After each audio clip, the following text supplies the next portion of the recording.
¿Sabías que la teoría de juegos gerenciales puede ser aplicada a la teoría de riesgos para optimizar los recursos de cualquier agente económico y así minimizar las pérdidas? ¡Ajá! No contabas con nuestra astucia. Y hasta puede ser que sientas que te hablamos en chino, pero no. Es muy simple. Hasta tú podrías aplicarlo en tu vida diaria. Vamos a definir. Juegos gerenciales son las competencias para poder establecer las funciones que se deben llevar a cabo en el área gerencial y administrativa dentro de una empresa, con base en toma de riesgos y decisiones estratégicas. Hasta tú mismo podrías ser tu propia empresa. Y riesgo, que básicamente es la posibilidad de pérdida económica derivada de la incertidumbre. Cuando fusionas ambas, algo mágico pasa. Podrás saber qué riesgos sí se pueden tomar para optimizar los recursos que tenemos. Aplicación de los juegos gerenciales a los riesgos financieros. ¿Sabes cómo iniciaron los juegos gerenciales? Suena divertido, ¿no crees? Para entenderlos debemos irnos muy atrás, cuando ni tú, ni tus padres, ni probablemente nadie que conoces había nacido aún. A ver, mucho tiempo atrás. Mejor veamos esta línea de tiempo para entender la historia. Era un día muy soleado en la antigua Grecia. No. Eso es muy atrás. Nuestra historia empezará en el año de 1713, cuando tuvo su primera aparición la teoría de juegos. Un científico llamado James Aldergrave indicó cómo solucionar juegos de estrategia para dos personas. Luego lo sucedieron personas geniales como Antoine-Auguste Cournot, un conocido matemático y economista francés, quien publicaría por primera vez temas de la teoría de juegos en su investigación sobre los principios matemáticos sobre la teoría de la riqueza. Y John von Neumann en 1944, quien hizo las primeras publicaciones de la teoría de juegos, Theory of Games and Economic Behavior. En 1950, alguien extraordinario con el nombre de John Forbes Nash desarrollaría una estrategia óptima para múltiples jugadores en la teoría de juegos conocida como el equilibrio de Nash. Y este juego cambiaría toda la teoría de los juegos como se conocía. Luego de ello, en 1965, John Hershey solucionó varios equilibrios perfectos de subjuegos y desarrollaría los juegos bayesianos. Entre los juegos gerenciales explicaremos 4. Los juegos simétricos, el juego bayesiano, el juego de muchos jugadores y el juego de simulación gerencial. Los juegos simétricos se definen como aquellos en los que la recompensa depende de jugar una estrategia basada en las estrategias de otros jugadores. Se puede comprobar que el juego es simétrico cuando se pueden cambiar las identidades de los jugadores sin que sean cambiadas las recompensas de las estrategias. El juego bayesiano, en donde los jugadores tienen información incompleta del otro, es decir, puede o no que cada una de las instituciones esté utilizando el mismo modelo o ruta, sin embargo, se sabe que es la ruta óptima de operación. El juego de muchos jugadores, en el cual tiene como objetivo, y es objetivo, que cada uno de los participantes tomen la decisión de mejorar la forma de desempeñarse y la frecuencia de ello puede cambiar a través del tiempo y, de una u otra manera, afectar a la entidad para bien o para mal. Finalmente, los juegos de simulación gerencial o de toma de decisiones diseñados como una herramienta que facilita el aprendizaje de las administraciones empresariales para ejecutivos de empresas que deseen desarrollar habilidades en la toma de decisiones gerenciales dentro de la actividad en que se desempeñan, así como las proyecciones que se lleven a cabo. Me cansé, es demasiada información. Ok, sigamos. Ahora hablemos un poco del riesgo. Y es que a lo largo de la historia el ser humano siempre se ha visto expuesto a riesgos, ya sea de índole económico, político, social, you name it. Cronológicamente, desde tiempos bíblicos, Edad Media y Edad Moderna, siempre han habido riesgos. Es decir, tú, yo y todos siempre hemos estado expuestos al riesgo. No es por ser paranoicos y tenemos buenas noticias. Tienen solución. O podemos tomar medidas para que sus impactos no sean tan grandes. Depende de tu apetito. Ahora, regresemos otra vez de la historia y no vamos a irnos a la antigua Grecia, sino súper rápido en 1870 a 1914, donde todas las monedas estaban regidas por el valor del oro, para que todos tuvieran las mismas condiciones para intercambiar. En 1914 inicia la Primera Guerra Mundial. Durante esta Primera Guerra fue la Revolución Bolchevique o Revolución Rusa el 8 de noviembre de 1917. Caerían las monarquías absolutistas en Europa, surgirían nuevas potencias mundiales como Estados Unidos y Japón, se establecería la Sociedad de Naciones para preservar la paz mundial y se daría una fuerte indemnización de guerra a Alemania establecida por las potencias vencedoras dentro del Tratado de Versalles de 1919. Del lado del sistema bancario internacional surgieron entidades como el Banco de Pagos Internacionales o Bank for International Settlements, BIS, para resguardar los fondos monetarios que habían ganado los países vencedores durante esta guerra. La Primera Guerra Mundial dejó en quiebra a la mayoría de los países europeos. Las naciones suspendieron el patrón oro para proteger sus reservas. Este periodo se caracterizó por excesos de oferta monetaria e inflación. Se imprimía dinero para financiar los gastos militares de una manera excesiva. La Segunda Guerra Mundial sucede entre 1939 y 1944. Inicia con la invasión de la Alemania nazi a Polonia y termina con el colapso de Alemania. La caída de los imperios japoneses e italianos, el triunfo de los aliados, que son Estados Unidos, el Reino Unido, la Unión Soviética y China, la división de Alemania entre Oriente y Occidente y el inicio de la Guerra Fría. El acuerdo más importante que surgió al final de la Segunda Guerra Mundial en 1944 fue el Acuerdo Bretton Woods. Este traería grandes cambios porque establecería la creación de instituciones internacionales de carácter supranacional encargada del diálogo, el arbitraje económico y financiero y la administración del sistema financiero internacional. Aquí es donde se crea la Organización de Naciones Unidas, el Fondo Monetario Internacional y el Banco Mundial, el cual fue llamado Banco Internacional para la Reconstrucción y el Desarrollo a sus inicios, el 22 de julio de 1944. ¿Te acuerdas del BIS? Pues fue clave importante para Estados Unidos durante la Guerra Fría. Y es que existían rumores acerca de que el BIS había ayudado al gobierno de la Alemania nazi durante la Segunda Guerra Mundial. La ONU recomendó la liquidación de esta institución. Sin embargo, nunca se disolvió. De hecho, este es el banco que fue establecido como Banco de los Bancos Centrales, y desde 1945 su función principal será fomentar la cooperación financiera y monetaria a nivel internacional. El BIS no le rinde cuentas a ningún gobierno, es autónomo y tiene su propia Asamblea General.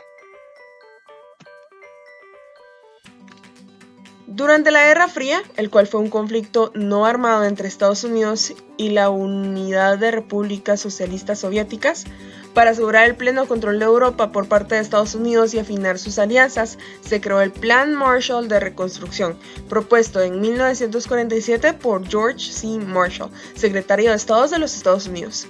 En este se plantearía que Estados Unidos donaría dinero y otorgaría préstamos a largo plazo para Europa, principalmente para Francia, Gran Bretaña, Italia y los países escandinavos.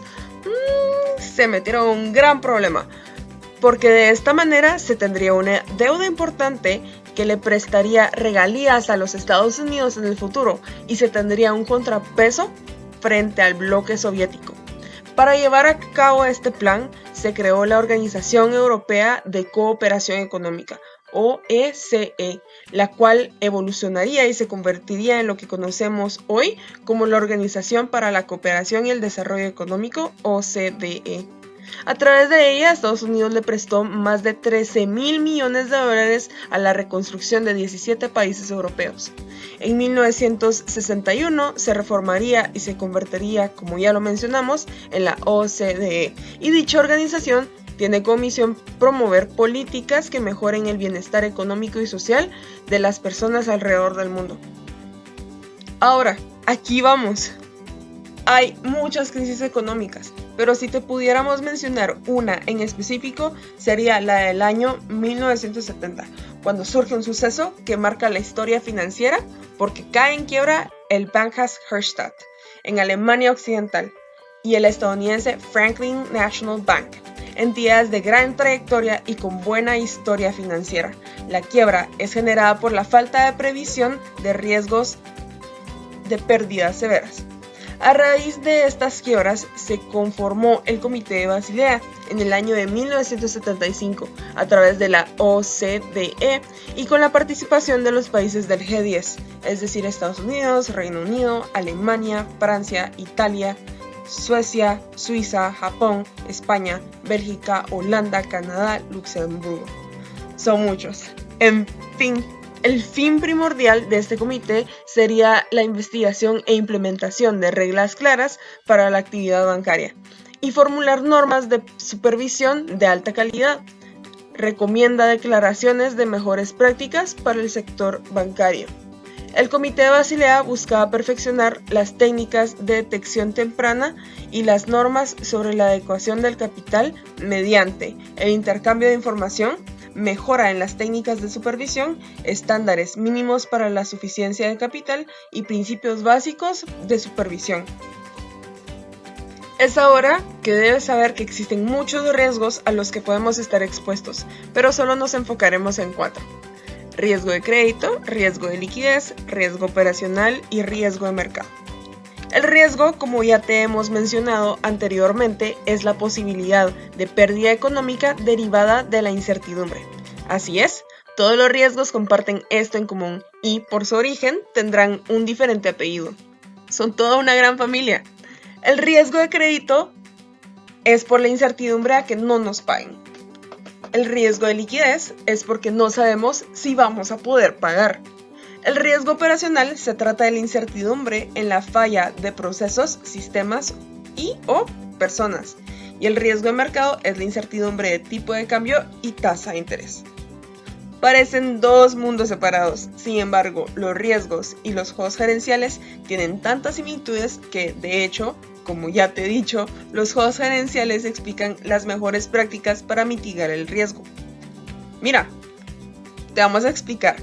Para el riesgo de crédito, es posible la aplicación del juego gerencial simétrico en el modelo de matrices de transición, de manera en la cual el análisis de matrices de transición toma la figura de un juego simétrico que permite a las empresas con activos crediticios conocer la evolución de sus créditos. Con eso, logran tener una visión del comportamiento de estos, con lo cual podrán enfocar sus esfuerzos en una estrategia que ayude a mejorar la calidad de sus créditos. En cuanto al riesgo de liquidez, el modelo bayesiano y el uso de brechas de tiempo, en donde se sabe que el modelo de brechas es el óptimo para todos los jugadores debido a que es el establecido por la entidad supervisora del sistema financiero guatemalteco y que optimiza recursos debido a que este permite medir adecuadamente la volatilidad de los depósitos, los niveles de endeudamiento, la estructura del pasivo, el grado de liquidez de los activos, la disponibilidad de líneas de financiamiento y la efectividad general de la gestión de activos y pasivos. La utilización del juego de muchos jugadores y poblaciones junto con la matriz de riesgo operativo ha servido para la medición del riesgo operacional, en donde se clasifica los eventos tomando en cuenta el nivel de riesgo existente, basándose en la viabilidad y el impacto, y la exposición de la misma, viendo qué tan vulnerable se está al riesgo. La matriz ejemplifica a las personas que llevan el control de los individuos, de los procesos y de la tecnología. Son los principales encargados de velar por el cumplimiento de objetivos, por lo cual deben enfocarse en la exposición al riesgo que se pueda dar en el corto plazo y tomar la decisión de remover a personas que no estén cumpliendo con lo pactado, así también de invertir en la tecnología y los procesos para estar siempre a la vanguardia y ser más competitivos. Es necesario que las empresas pronostiquen sus variables comerciales y de impacto económico.